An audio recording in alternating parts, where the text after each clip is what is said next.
Bismillahirrahmanirrahim. Assalamualaikum warahmatullahi wabarakatuh. Nama saya M. Tamsin Muin MPD. Saya dari kampus Institut Asyukriyah Kota Tangerang. Saya ingin menyampaikan materi fikih dakwah sebagai tugas ya video media pembelajaran di kegiatan PKDP. Baik, fikih dakwah kita lihat. Pelaksanaan dakwah dan hukum serta tujuannya. Pelaksanaan menurut Kamus Besar Bahasa Indonesia adalah suatu proses, perbuatan, melaksanakan rancangan, keputusan, dan sebagainya. Definisi lain menjelaskan bahwa pelaksanaan adalah tindakan atau pelaksanaan dari sebuah rencana yang sudah disusun secara matang dan terperinci. Jadi pelaksanaan di sini maksudnya adalah melaksanakan rancangan. Ya, jadi sini adalah sebuah pelaksanaan dari sebuah dari rencana yang sudah disusun secara baik. Selanjutnya adalah dakwah. Tadi perencanaan pelaksanaan, sekarang dakwah. Dakwah adalah upaya memanggil, menyeru, mengajak manusia menuju Allah Subhanahu wa taala. Dakwah itu dari kata da'a, yada'u, dakwatan. Ya, dakwah itu artinya memanggil, menyeru, mengajak manusia menuju Allah Subhanahu wa taala. Bagaimana dalam Al-Qur'an surah Yusuf ayat 108 Allah berfirman, A'udzu billahi minasyaitonir rajim. Qul hadhihi sabili ad'u ilallah ala basiratin ana wa manittaba'ani wa subhanallahi wa ma ana minal musyrikin. Yang artinya, katakanlah wahai Nabi Muhammad, inilah jalanku, kata Allah. Aku dan orang-orang yang mengikutiku sejak seluruh manusia pada Allah dengan bukti yang nyata. Maha suci Allah dan aku tidak termasuk golongan orang-orang musyrik. Nah, ini terkait dengan ayat surah Yusuf 108. Maksudnya apa? Katakanlah, hai Nabi Muhammad, inilah jalanku, aku dan orang-orang yang mengikuti mengajak seluruh manusia kepada Allah. Jadi menyembah, berdakwah, mengajak kepada kaum ya umatnya bahwasanya kita diperintahkan untuk menyembah Allah dengan bukti yang nyata, maha suci Allah dan aku tidak termasuk golongan orang-orang musyrik. Dasar hukum dakwah apa saja? Menentukan sebuah hukum perlu adanya penempatan yang sesuai dengan permasalahan yang dihadapi. Jadi dasar hukumnya seperti apa? Nah, kalau kita mengajak untuk berbuat kebaikan, itu dah hukumnya adalah wajib. Ya, sebagaimana dalam Quran surah Al-Asr, ya, illal ladzina amanu wa amilus solihati wa tawasau bil haqqi wa tawasau bis sabr, yaitu saling mengajak, ya, menasihati untuk berbuat kebaikan. Nah, itu dakwah. Tujuan para pelaksana dakwah, tujuannya apa? Tujuannya yaitu mendasari untuk kegiatan mereka dalam menyampaikan pesan-pesan agama Islam. Tujuannya untuk memberikan kebaikan, ya, yaitu mengajarkan tentang nilai-nilai akhlak yang baik. Dasar hukum dakwah. Abu Sa'id Al-Khudri radhiyallahu anhu berkata, aku mendengar Rasulullah sallallahu alaihi wasallam bersabda, barang siapa di antara kamu melihat kemungkaran, maka hendaklah ia mencegah dengan tangan atau kekerasan atau kekuasaan. Jika ia tidak sanggup dengan demikian, maka dengan lidahnya. Dan jika tidak mampu dengan lidahnya, maka dengan hatinya. Yang demikian itu adalah selemah-lemahnya iman. Nah, maksudnya apa di sini? Ya, apabila kita melihat kemungkaran, maka adalah ia mencegah dengan tangan. Maksudnya apa? Kekuasaan sebagai jabatan yang tinggi di situ. Ya, bukan berarti sini kekerasan, bukan, tapi kekuasaan. Jika tidak sanggup dengan demikian, maka dengan lidahnya. Dan apabila tidak mampu dengan lidahnya, maka dengan hatinya mendoakan.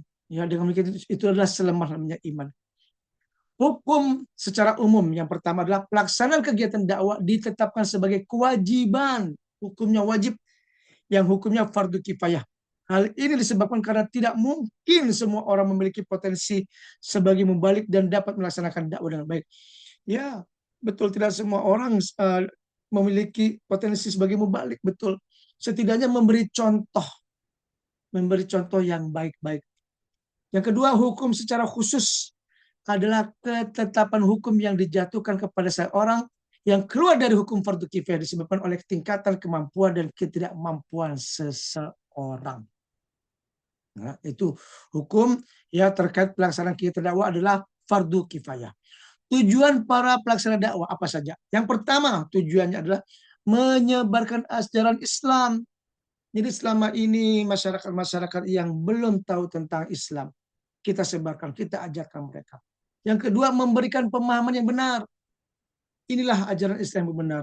Bacalah Al-Quran, pahami ayat-ayatnya, kita ajarkan mereka. Yang ketiga, memotivasi menuju perubahan positif. Yang awalnya, mohon maaf, tidak sholat, mungkin banyak bergaul bebas.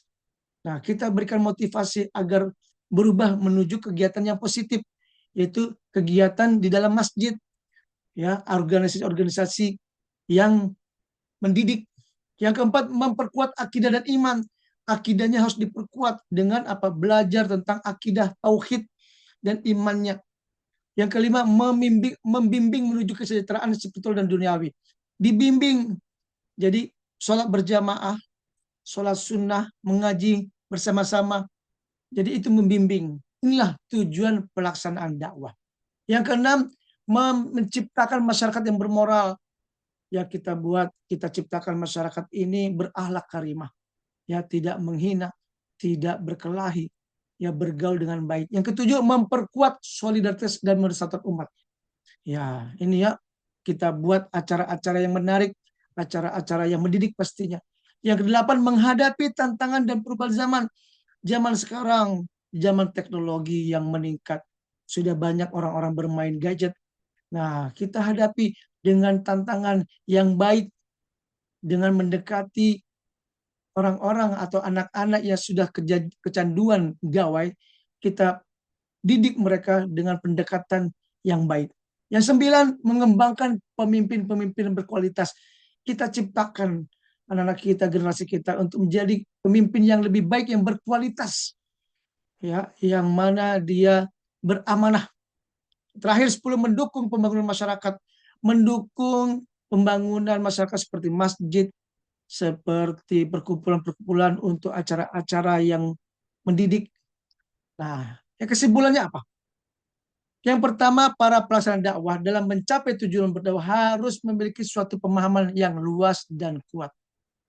Membimbing masyarakat menuju kesejahteraan spiritual dan duniawi. Memperkuat akidah dan iman, baik pendakwah maupun masyarakat. Membuat perubahan positif ke masyarakat. Jadi, inti yang pertama, kesimpulan pertama adalah, yaitu tujuannya apa? Tujuan berdakwah itu harus memiliki satu pemahaman yang benar pastinya. Membimbing ya dengan kesejahteraan spiritual duniawi dan akhirat, dan memperkuat akidah agar mereka tahu bahwasanya Allah adalah satu, dan iman baik pendakwah maupun masyarakat membuat perubahan positif ke masyarakat. Yang kedua, para pendakwah akan dinyatakan berhasil apabila terdapat perubahan yang signifikan. Nah, target ini terhadap masyarakat tersebut, dan perlu untuk diingat bahwa keberhasilan dakwah bersifat relatif dan dapat bervariasi. Yang awalnya bermasyarakat di situ banyak orang-orang yang tidak mengetahui tentang Islam, karena turun dengan berdakwah, ajaran-ajaran Islam berubah dengan baik, positif, ya, sehingga program mereka menjadi mendidik, berpendidikan. Jadi tidak ada lagi perkelahian atau permusuhan, karena dakwah menuju kebaikan adalah satu-satunya tujuan kita semua. Itu saja dari saya. Terima kasih. Wassalamualaikum warahmatullahi wabarakatuh.